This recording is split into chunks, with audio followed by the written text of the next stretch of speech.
So, high school. Mm.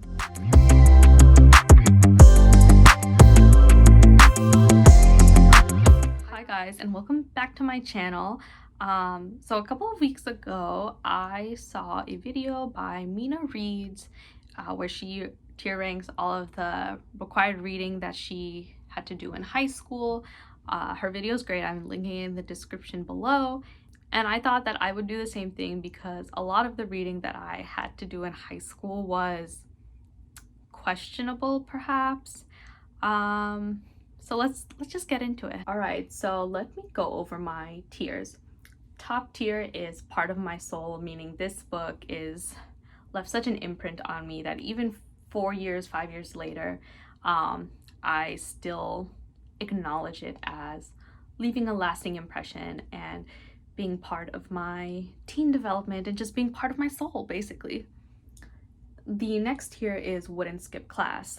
So these books I generally like or liked, and even if I was tired and didn't really feel like going to class, I wouldn't skip class if I knew we were talking about this book. So the next tier I have is Socratic Seminar, meaning even if I didn't really like this book or didn't really care about this book, I could formulate enough of a BS opinion that I could speak up in the inevitable Socratic Seminar we'd have in class. Fourth tier, I don't know about that. So this is when we start getting into some questionable, problematic content in terms of these books. Yeah, like I don't know if I would read this in high school, like if I would recommend that anyone ever read this. And then the last tier is Redacted. I don't expect a lot of books to be in this tier, but this is just like for anything that I really think needs to be removed from the high school reading curriculum. So I have all of the books that I read for English class, at least the ones that I remember, ordered from starting from freshman year to senior year. So the first one is Cyrano de Bergerac by Edmond Rostand. I don't know why my freshman English class read this, because literally no other class in our high school read it. But generally speaking, I think it was pretty inoffensive and honestly just a comedic play. Like it was a good time. I think we watched the movie as well, and that was just a good time. I wouldn't take any romantic advice from this play, but it wasn't bad. Next, we have Lord of the Flies. I'm also gonna put this in wouldn't skip class because I enjoyed it at the time. I think there was something very cathartic about just like watching some teenage boys on an island like lose their minds and go absolutely insane. And 13-year-old me like really wanted to be edgy, and this book I thought was edgy, so we're putting it in wouldn't skip class. Next is Animal Farm.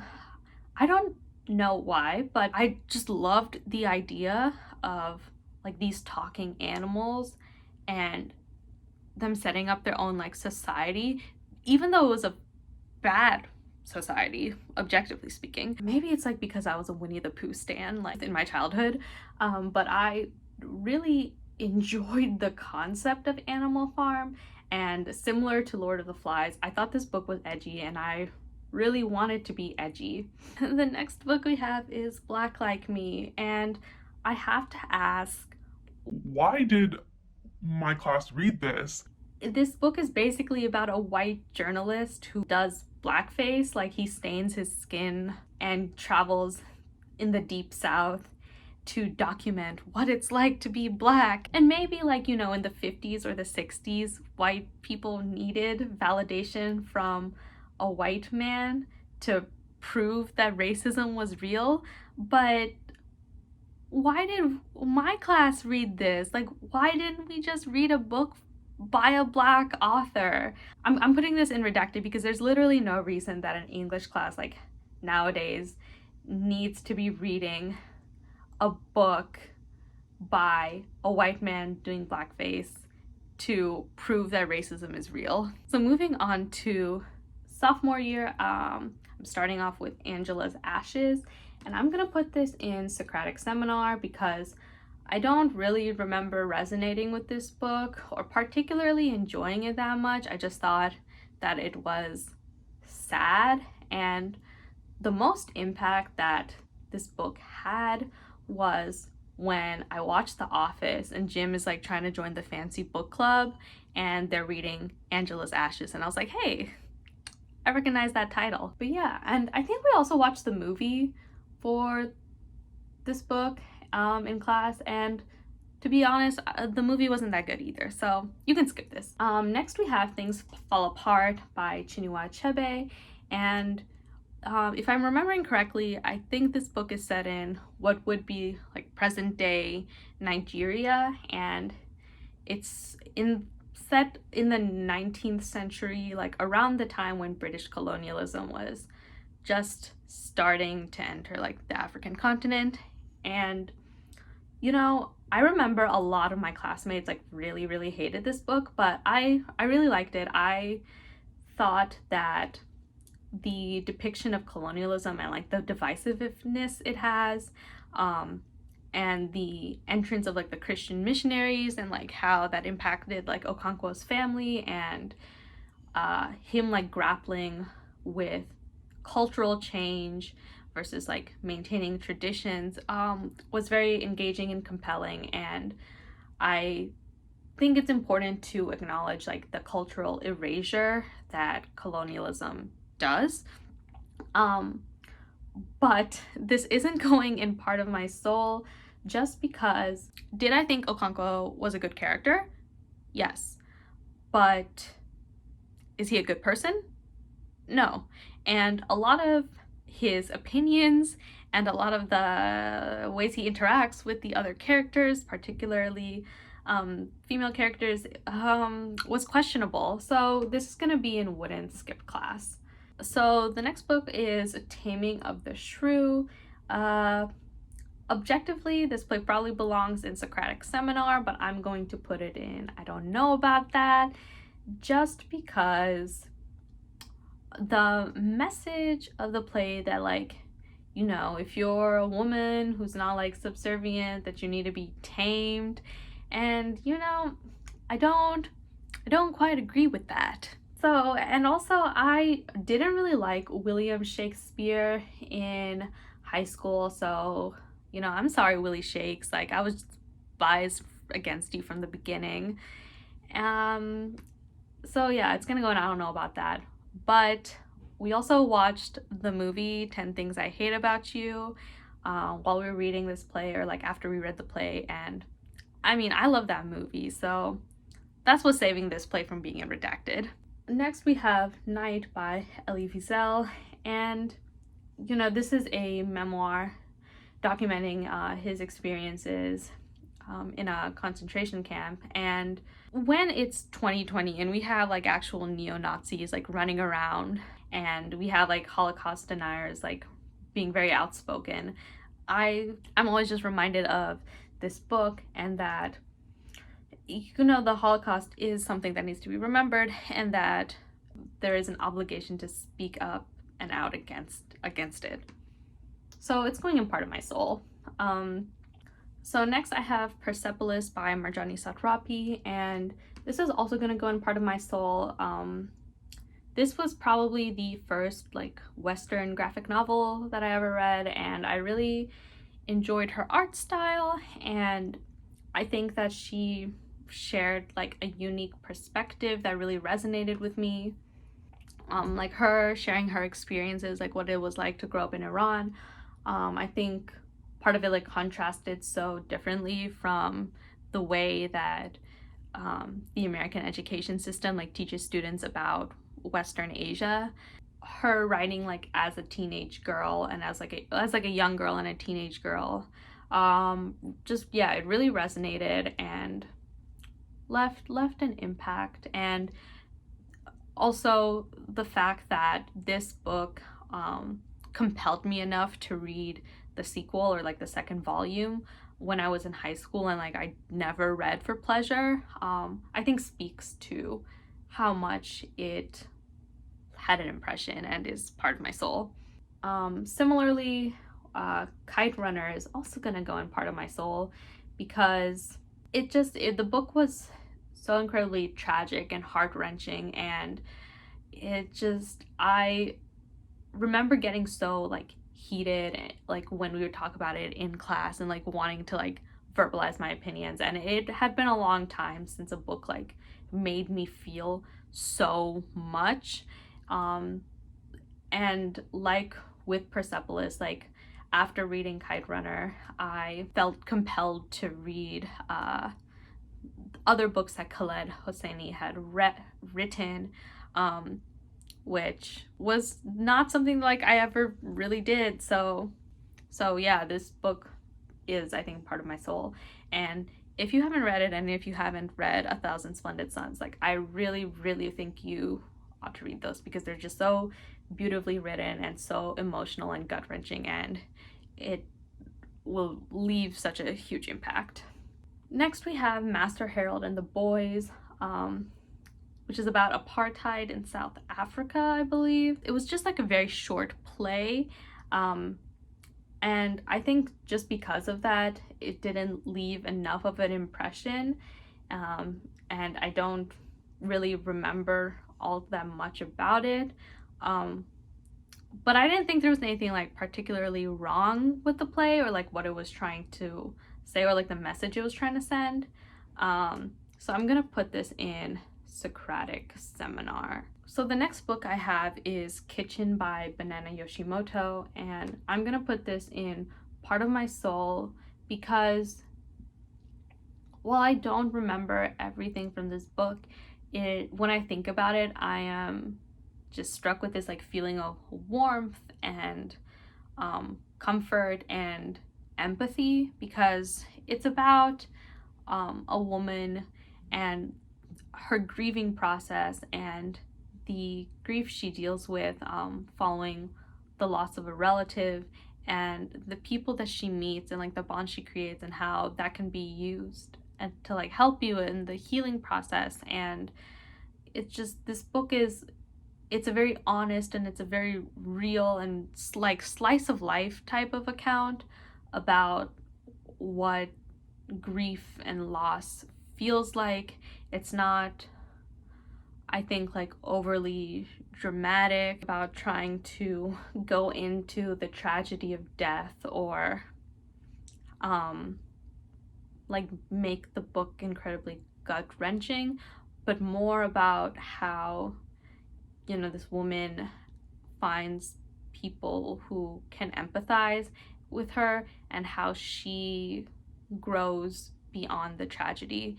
And yeah, I think this book is just, it's a healing book. It's a healing book. Yeah. I feel very sentimental just thinking about it. All right, so let's move on to junior year.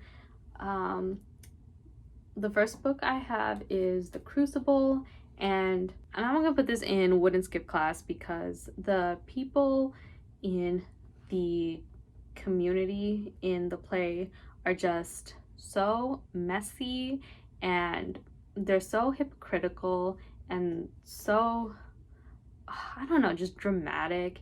I love it. I'm here for it. I'm here for the tea. Because nothing will be quite as funny as I Saw Goody Proctor in the Woods consorting with the devil. the same goes for The Great Gatsby, because like I said, it's messy. Like, Gatsby is a very messy person. He's so dramatic, and the like fakeness of like upper class society in the 20s was so engaging and compelling when I read this book.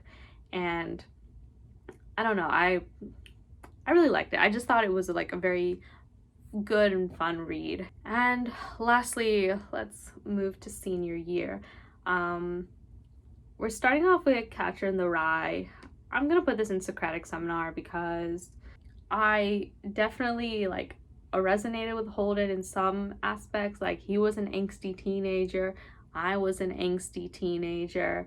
I didn't like the book, quite honestly. I just didn't like it. I didn't think it was like enjoyable to read, and it might have had to do with Holden, it might have had to do with the writing style, but it's just, this book didn't click. So I'm gonna just put in Socratic Seminar because I read enough of it, but I wouldn't say I like the book.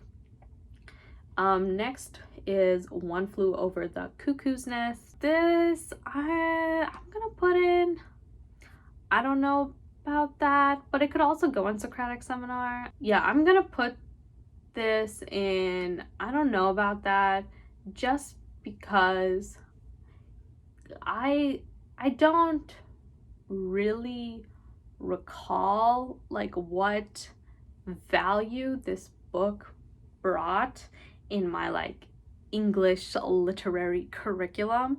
I don't know, I just think that there were lots of like questionable decisions that the author made when writing the characters, and I think like the intention of the book was to like showcase like how terrible like mental asylums were in the 60s, I think this book is set, but and like just like the really bad procedures that went on in asylums. But I think that probably could have been done in better ways. And yeah, like I said, like a lot of the characters in the book are written like super questionably.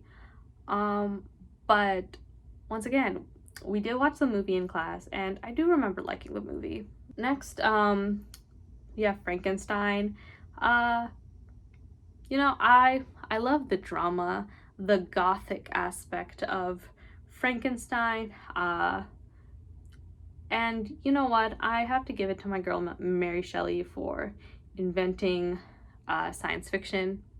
Good for her. Next is Cormac McCarthy's All the Pretty Horses. And you know what? I don't care. This book had nothing like objectively like problematic or questionable. I'm gonna put it in redacted because I hated this book. I just thought it was far too long for what it was. Like, it was just so verbose, and you know, it's about cowboys. I want to be a cowboy, baby. I want to be a cowboy, baby. I don't care about cowboys. Even the horse girl in my English class like did not like this book, and it's about horses. I didn't find any merit in us reading it. I really think like it was a 100-page story that was told in like 500 pages. There was just so much of it was unnecessary, and objectively there's probably nothing wrong with it. Like, it wasn't like problematic or anything, but I'm gonna put it in redacted anyways just because I thought it was a complete waste of time. I can't even recommend the movie, like, even though it has Jake Gyllenhaal in it, because that was also pretty awful. So I have realized that I am in fact an idiot, and it is not Jake Gyllenhaal in the movie, but actually Matt Damon. So the movie's still bad, just ignore whatever I said about the Gyllenhaal. Next is A Clockwork Orange, and I'm sure this book has literary merit and literary value, and people have done analyses about like why this book is relevant and important, but I'm gonna put it in I don't know about that just because I didn't care for it.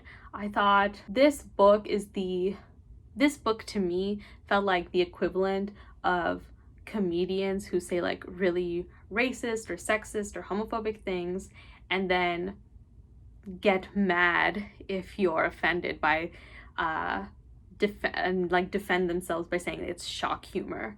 And I know that this book is about like censorship. It felt very like unnecessarily brutal, I think. I guess that's the point of the book. Like, that's the point of the book, but I think there's better ways to like talk about like brutal subjects without just like being extra about it. Yeah, so like I said, I'm gonna put that in I don't know about that, because I think there is some value in that book, but not in the way that it was written. And then lastly, I have The Stranger by Albert Camus, and I'm gonna put this in, I think this could either go in Socratic Seminar or Wouldn't Skip Class. I'm gonna put it in Wouldn't Skip Class because I don't know, I think I enjoyed the book like a lot more than I thought I would. The like existential like dread that the main character feels, I think was like very relatable for me at the time, and like I think it's still probably relatable like if I were to reread the book. And I think like the questionable morality was also like very engaging and compelling, but at the same time I could understand why like a lot of people might think that this book was boring and want to put it like in the lower tier, but I enjoyed like the character insights, I think, and that's why it's ranked a little bit higher. So that's my completed tier ranking of all of the books that I was required to read for my high school English classes. I was surprised by how many like, you know, like pretty alright books that there were. Like there were more books than I expected in the top 2 tiers, and yeah, I know a lot of these are like beloved classics, so if any of these are like one of your favorite books and I said that it should be removed from the English curriculum, like please don't come at me. Like these are just my opinions. That's my opinion! And I read these books like over 4 years ago, but let me know what was like the best book and the worst book that you had to read in high school, and if any of the books that were on my tier list, if you agree with me, if you disagree, like where you think like the book should be placed instead, definitely let me know in the comments, and I will see you guys next time.